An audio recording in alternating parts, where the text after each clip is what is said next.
The claim that JayZ sent a subtle message to T.I. after King Harris targeted 50 Cent over his mother's grave has fueled heavy online chatter. So let's break down how everything escalated.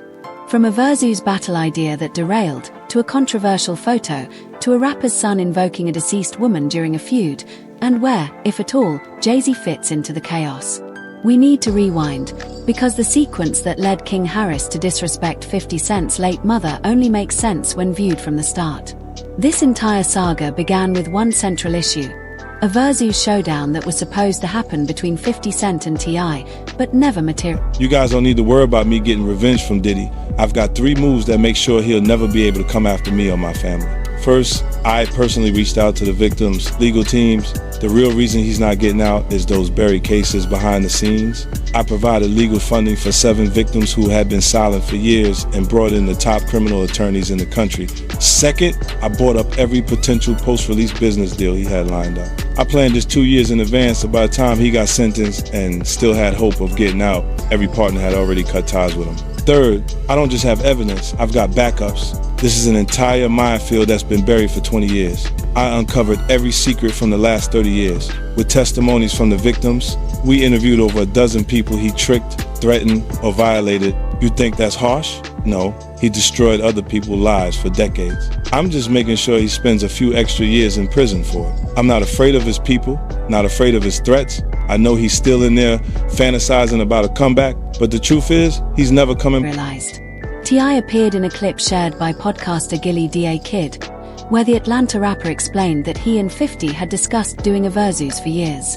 According to T.I., the idea was to honor each other's catalogs, not compete in a lyrical war. He emphasized it was framed as a celebration, not a battle. Speaking on $1 million worth of game, T.I. clarified that the potential matchup wasn't about rivalry. He said he didn't randomly call 50 out. They had conversations while doing shows together in Los Angeles. By T.I.'s account, there was mutual understanding. He would announce it publicly, and then 50 would follow suit. But once T.I. went public, he claims 50 acted unaware. That response made T.I. question 50's integrity, suggesting that if 50 didn't want to participate, he could have simply declined. This tension wasn't new. Over the years, T.I. had repeatedly challenged 50 to versus, first in 2020 during the height of the platform's popularity, then again in 2021. 50 never accepted. So in February 2026, T.I. reignited the conversation during a live episode of Nightcap hosted by Shannon Sharpe and Chad Johnson. He insisted he was ready and that 50 didn't want the smoke. 50 responded in classic fashion, by trolling. He posted T.I.'s old Crime Stoppers ad from Atlanta, implying he was a snitch.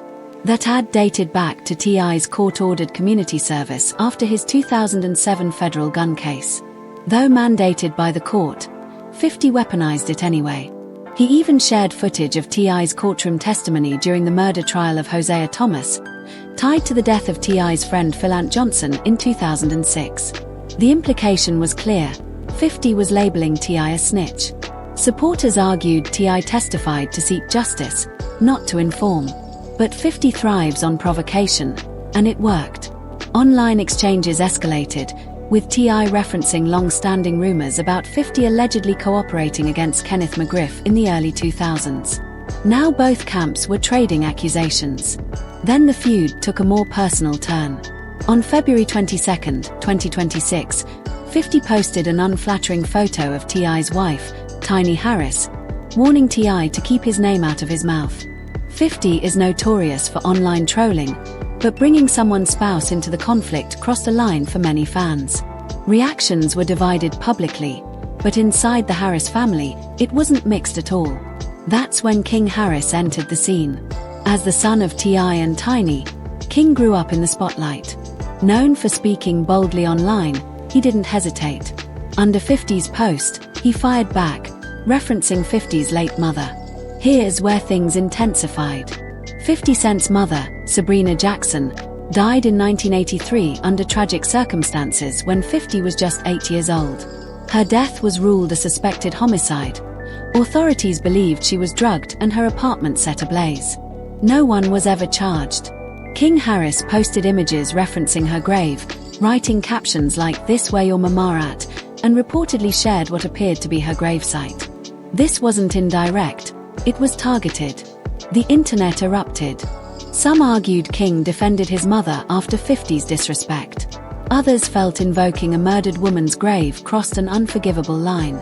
To understand why this blew up so intensely, you have to understand 50's history. He has a pattern of trolling and dragging family members into disputes.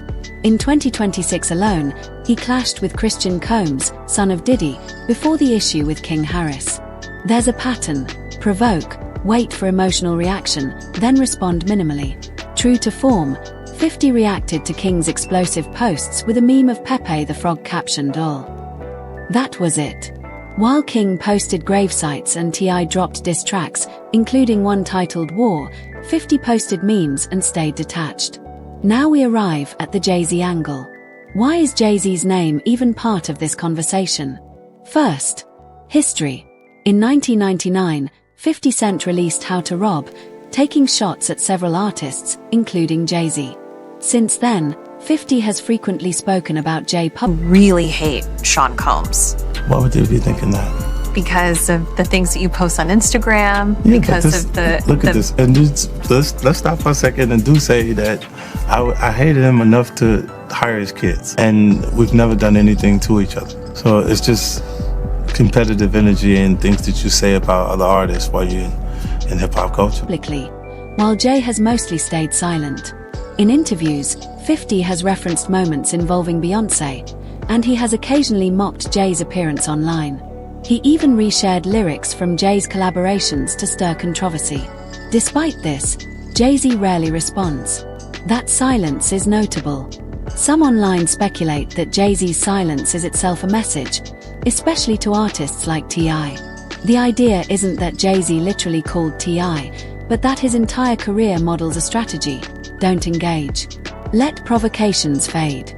Even 50 has acknowledged JayZ's business acumen, conceding in interviews that Jay has handled aspects of the industry more strategically, particularly with artists under Roc Nation. The contrast is clear. JayZ treats conflict like business. 50 often treats it like sport. T.I. chose confrontation. King escalated it further. And 50 responded with memes. Did JayZ send a literal message? There's no confirmed evidence. But his long-standing approach, silence, composure, long-term focus, has been interpreted as guidance in itself. Here's the reality. 50 has trolled for decades. The artists who fare best are those who don't react. When King Harris posted Sabrina Jackson's headstone, many felt that regardless of 50's provocations, that line shouldn't have been crossed. No one wins when family members, especially the deceased, become ammunition. What began as a Versus idea turned into accusations, diss tracks, and viral controversy. The JayZ connection isn't about a text message. It's about philosophy. Silence versus reaction. Business versus emotion. 50 will likely continue trolling. T.I. may continue responding. But the image people remember most from this feud isn't a meme or a lyric, it's a gravestone. And if there is a message in all this, it's not necessarily from JayZ to T.I. It's a broader lesson. Some boundaries, once crossed, can't be undone.